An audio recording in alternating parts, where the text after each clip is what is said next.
Hello everyone. In this presentation, I am going to explain the general characters of Archaea bacteria. These were the bacteria once considered to be the extremophilic organisms, that means which can live in the extreme environmental conditions like high temperatures and in the acidic environments, and even they can do unusual things like production of methane, and the organisms are more diverse ecologically and physiologically. In this presentation,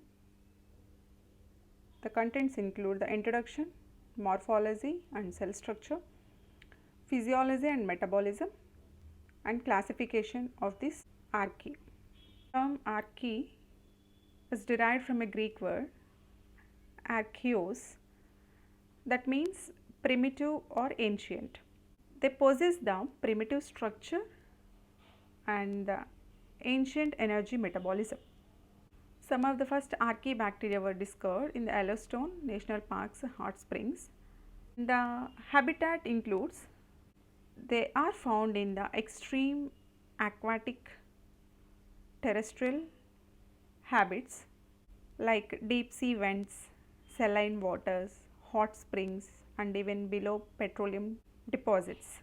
They are mostly anaerobic and they live in the low oxygen environments, though they are oxic, but they live in the low oxygen environments. Many of the Archaea bacteria cannot be cultured in the laboratories. The organisms in this domain, they share the characteristics of both bacteria and eukaryotes. They possess the distinct characteristics that make them into a separate domain, Archaea. Moving to the morphology, the size of the Archaea ranges from 0.1 to 15 micrometers, and they exist in different shapes like spirals, rods, plates and spheres. Even some may appear even in the flat or square shaped also. They are irregularly shaped and even pleomorphism, they show the pleomorphism. Even some exist in the form of a single cells and some others form like filaments or the aggregates. If they are present in the form of filaments, they can grow up to 200 micrometers in length. Unlike to that of bacteria, the cell wall of Archaea is made up of a pseudopeptidoglycan. It is not a true murine layer, means the true murine layer contains the alternating units of N-acetyl muramic acid and N-acetyl glucosamine, but here the bacteria possess N-acetyl talosaminouronic acid instead of N-acetyl muramic acid and contains L-amino acids instead of D-amino acids. So, that is why the cell wall in these bacteria is a pseudopeptidoglycan, and the plasma membrane in these organisms, the lipids are linked with ether bonds, but in the normal bacteria the linkages are of ester bonds. They are aerobic, facultative anaerobic and strictly anaerobic, that means obligate anaerobic. Reproduction here in these organisms is by means of budding, fission and fragmentation. Similar to that of bacteria, there is no meiosis and mitosis, and the important function of these archaeas, they are helpful in the biogeochemical cycles or carbon, nitrogen and sulfur. In this Archaea group, the photosynthesis does not occur, but many of the organisms are phototrophs, that means they utilize the sunlight as a source of energy. Cell structure of Archaea, they can stain either gram positive or gram negative. Cell wall, if it is a gram positive, that appears like a single thick homogeneous layer as in gram positive bacteria. That means the gram positive bacteria contains a thick layer of a peptidoglycan.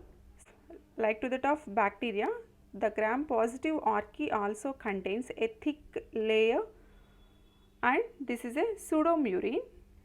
The pseudomurine, it differs from the true peptidoglycan of the bacteria.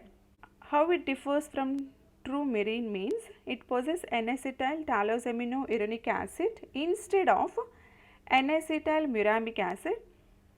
The cell wall in the bacteria is made up of with a peptidoglycan. The other name for the peptidoglycan is a murine layer.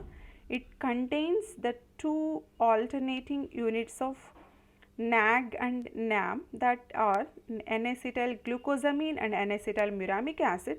So, here instead of N-acetyl muramic acid, the cell walls contain N-acetyl talosaminouronic acid here, and there is a tetrapeptide chain in the bacterial cell wall which are majorly of D amino acids. So, this archaea cell walls contain L amino acids in its cross links instead of D amino acids. That makes the pseudomurine but not a murine layer. Examples like Methanosarcina and Halococcus, they have complex polysaccharides which is similar to that of the chondroitin sulfate of the animal connective tissue. Gram negative archaebacteria, they lack the outer membrane.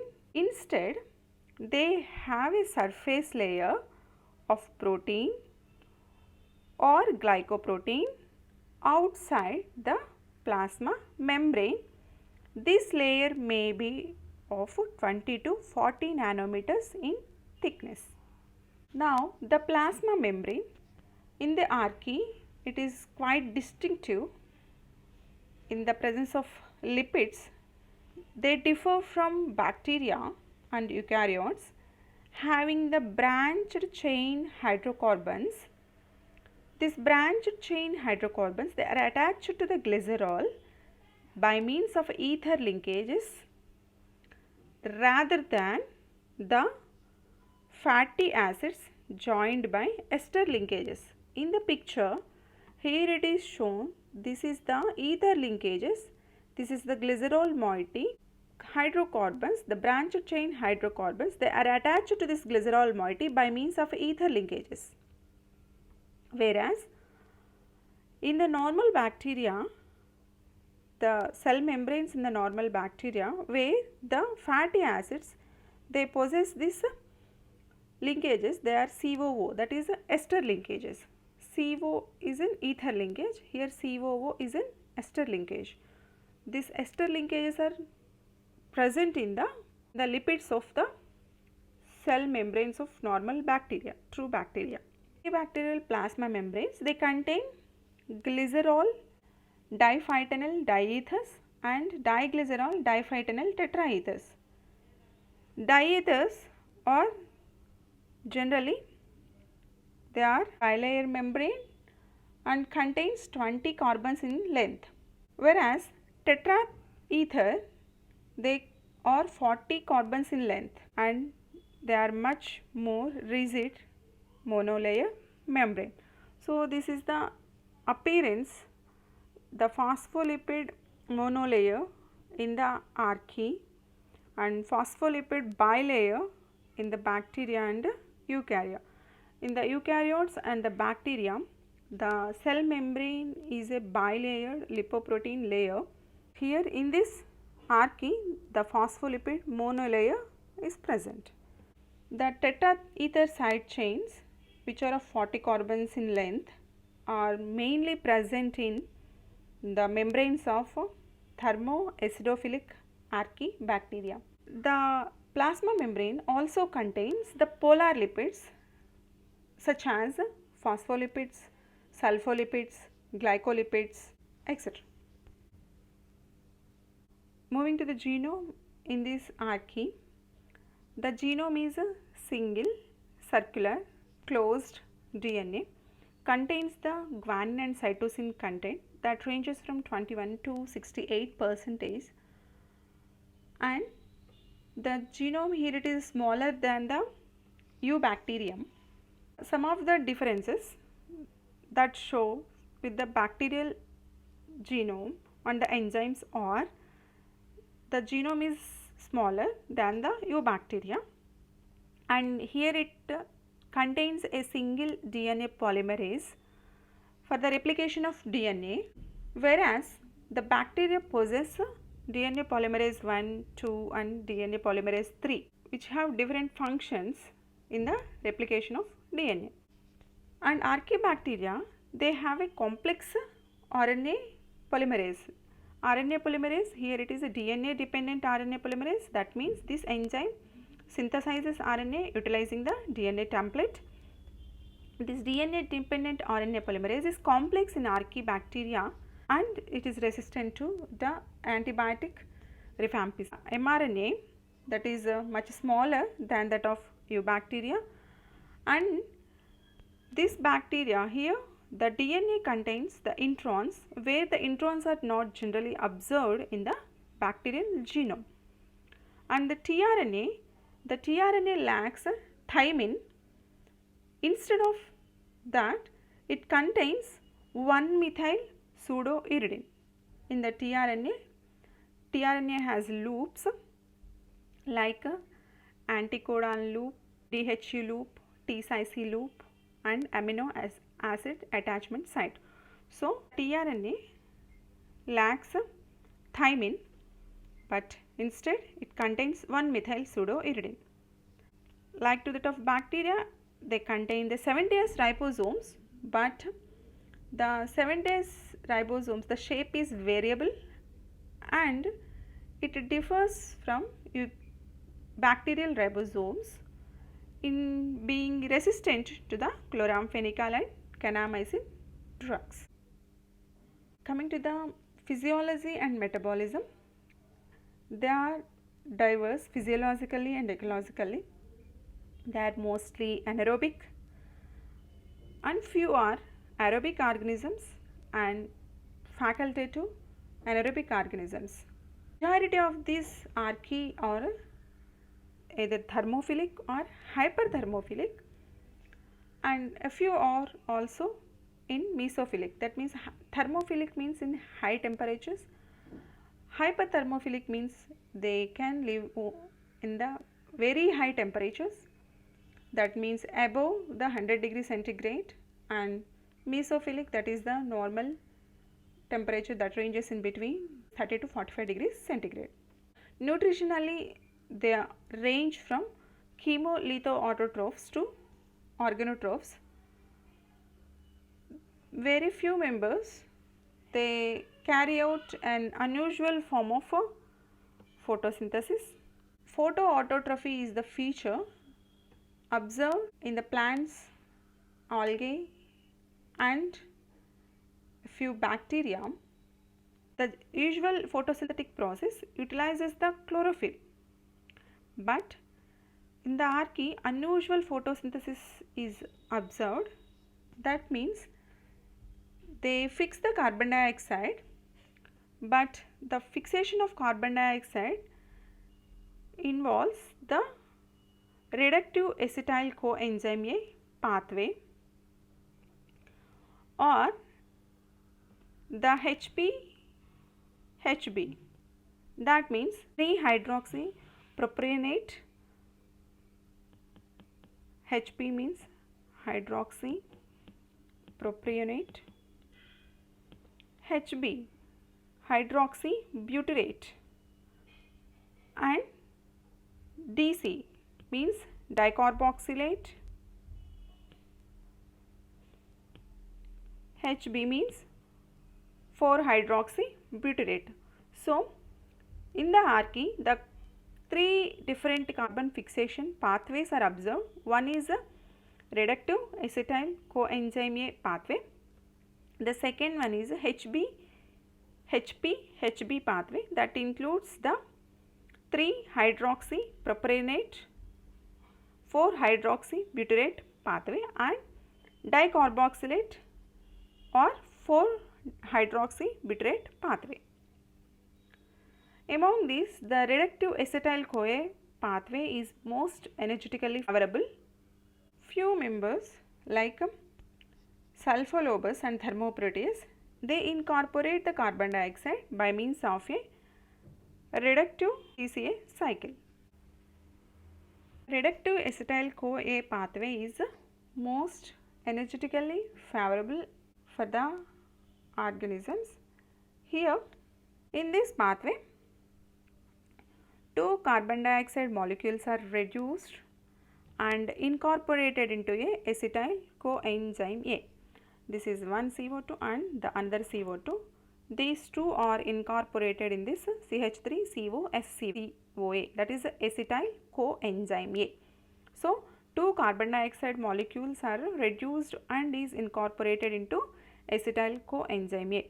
The first carbon dioxide that is reduced to carbon monoxide by an enzyme carbon monoxide dehydrogenase. This also has a function like acetyl coenzyme A synthase.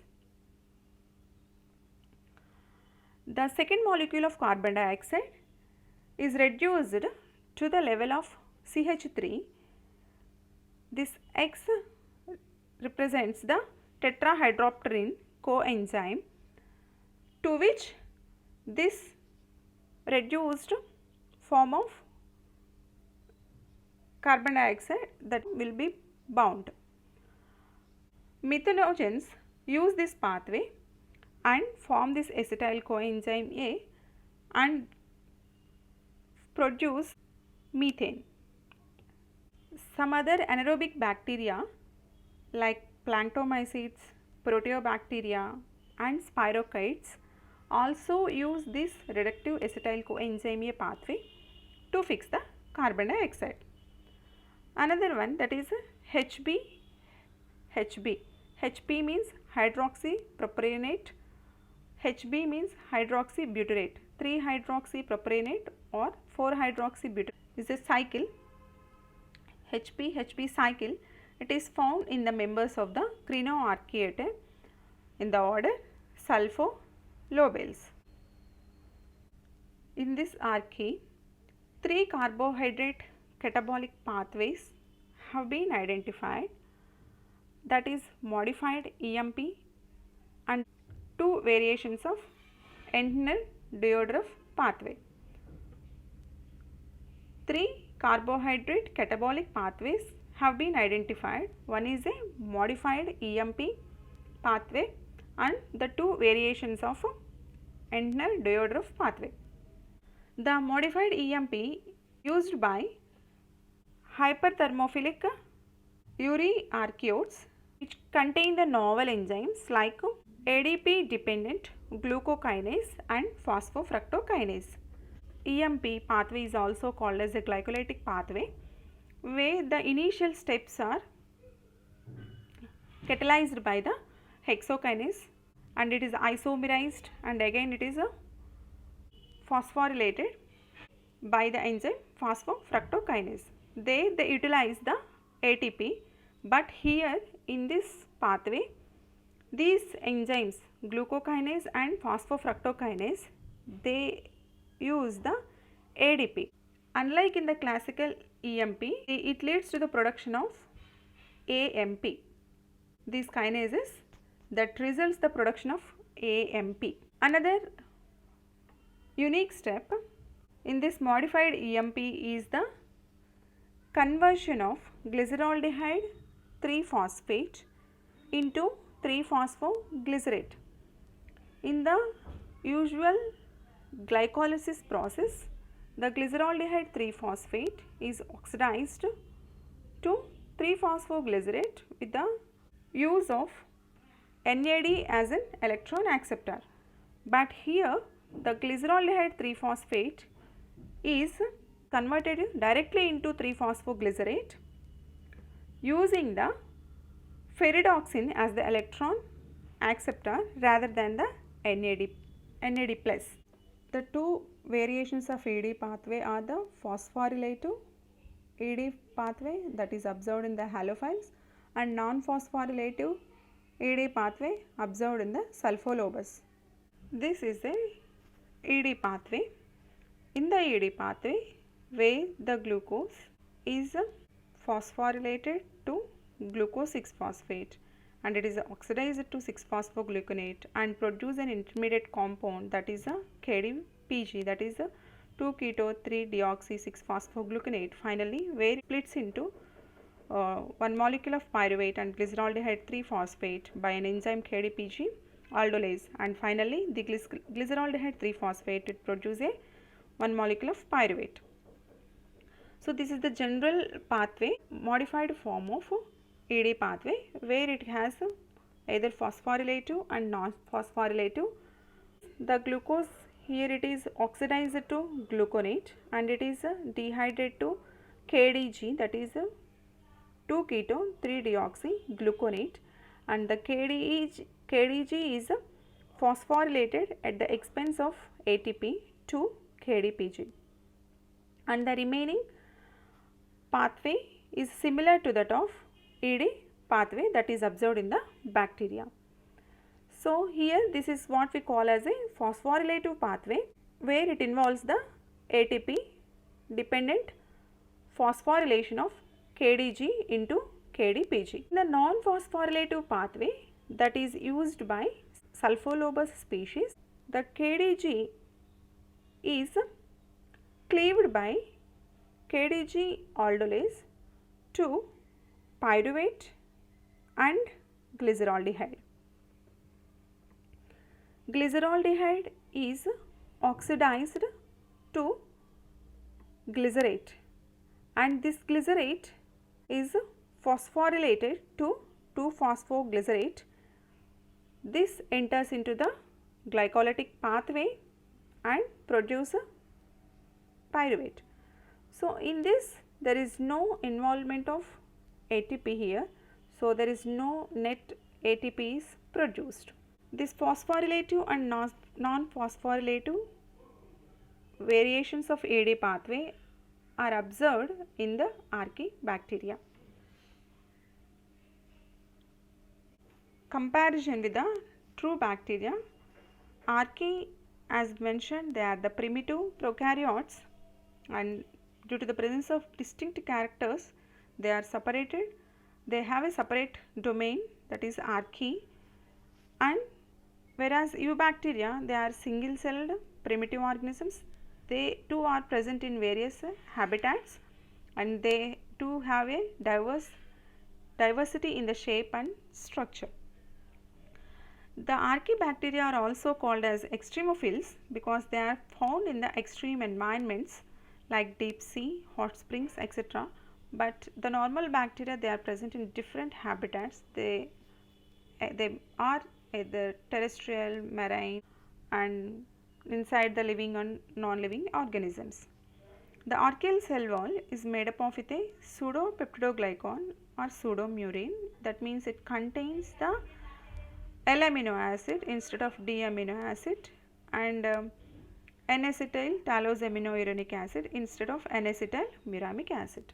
Here the bacterial cell wall is made up of a peptidoglycan which contains N-acetyl muramic acid and D amino acid, and the fatty acids of lipids are linked to the glycerol by means of ether bonds, but here the fatty acids in the membrane lipids of bacteria are linked to the glycerol by means of ester bonds.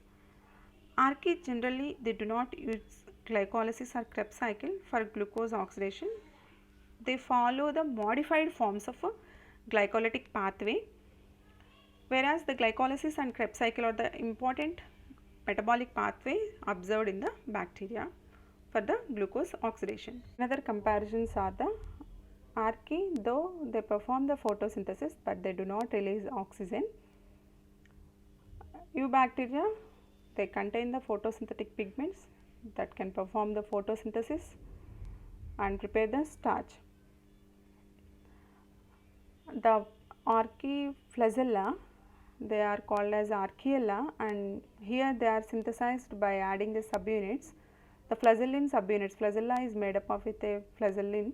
So, the subunits here they are added at the base, whereas in the bacterial flagella they are assembled at the tip of the flagella. Archaea reproduce by fission, budding and fragmentation like to that of bacteria, but they do not produce any spore like structures in the starving period under the unfavorable conditions. But here the bacteria are capable of such a hot resistant structures which can survive in the extreme conditions of the environment. Another features, another comparisons are the thymine that is not present in the tRNA, but it is present in the bacteria. Introns, which are the non-coding regions of the DNA, they are present in the chromosomes of Archaea. This character is similar to that of the eukaryotic feature. Introns are absent in the chromosomes of the bacteria. And as explained, RNA polymerase, that is a DNA dependent RNA polymerase in the Archaea is complex. It contains more than 8 polypeptides, whereas in the bacteria that DNA dependent RNA polymerase contains 4 polypeptides, and Archaea are non-pathogenic. Bacteria, they are either pathogenic or non-pathogenic. And the classification, the second edition of Berger's manual on the basis of 16S rRNA, they divided the Archaea into 2 major phylum, that is Crinoarchaea, Uriarchaea, and Conarchaea is also there, but it is not recognized taxonomically. Phylum Crinoarchaea, it consists of organisms that live in extreme high temperatures and are dependent on the sulfur. The sulfur may be used as an electron acceptor in an anaerobic respiration or as an electron donor by lithotrophic organisms. These Crinoarchaea, they are often found in the heated water or the soils that contain the elemental sulfur. Examples hyperthermophilic organisms are Sulfolobus, Pyrolobus. Pyrolobus fumeri, that was isolated from hydrothermal vent of Pacific Ocean, which can grow best at 105 degrees centigrade and even 5 autoclaving temperatures, that is 121 degrees centigrade for about 1 hour. The 2 best studied members of Crinoarchaea are Sulfolobus, another one is a Thermoproteus. Members of Sulfolobus are aerobic, spherical, and they require the temperature optimum 80 degrees centigrade and pH is a 2 to 3. That is why they are called as a thermoeosinophilic organisms. The cell walls in this group, they contain the carbohydrate and Archaea specific lipoproteins. These Sulfolobus species organisms, they use H2S or hydrogen sulfide or iron sulfide as an electron donors and oxygen as an electron acceptor. It uses non-phosphorylative version of the ED pathway and a complete TCA cycle. Thermoproteus species, they are long, thin rods and they are present either in branched or bent form, and the cell walls of Thermoproteus contains glycoprotein.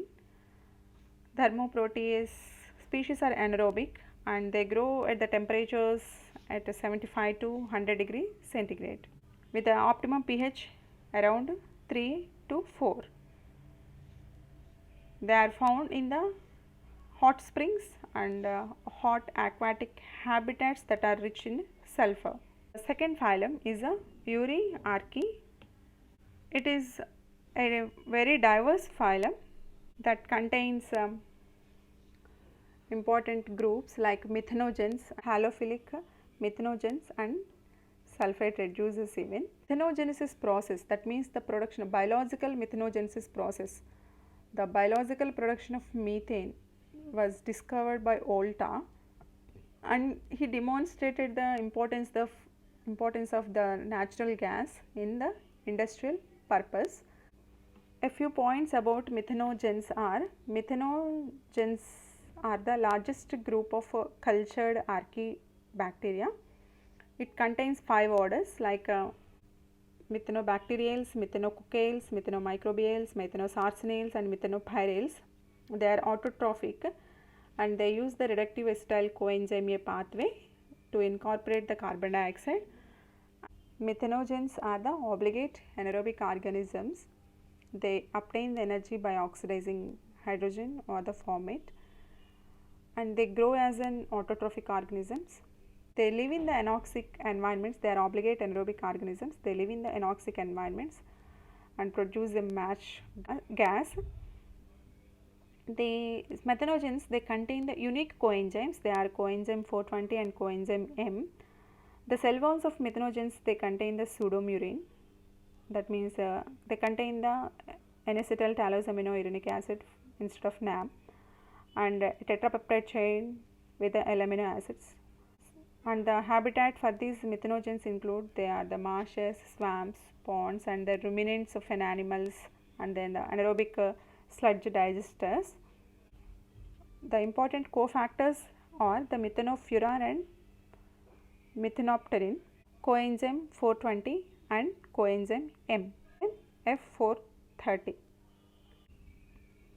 At the end, the unique features of archaebacteria to be remembered are they possess the cell membrane with a unique chemistry. That means the ether linked phospholipids are present, and their genes, they contain the intron, the feature of eukaryotes, that is what is unique gene transcription, and the single chromosome like that of bacteria, but the gene transcription process is similar to that of the eukaryotic cells. Archaebacteria are capable of methanogenesis process. Is the process of production of methane gas, which is a form of anaerobic respiration process that release the methane. And the differences in the ribosomal RNA, that suggests that they have diverged from bacteria and the eukarya. So that's the reason they possess the features of both the bacteria and eukarya. Thank you.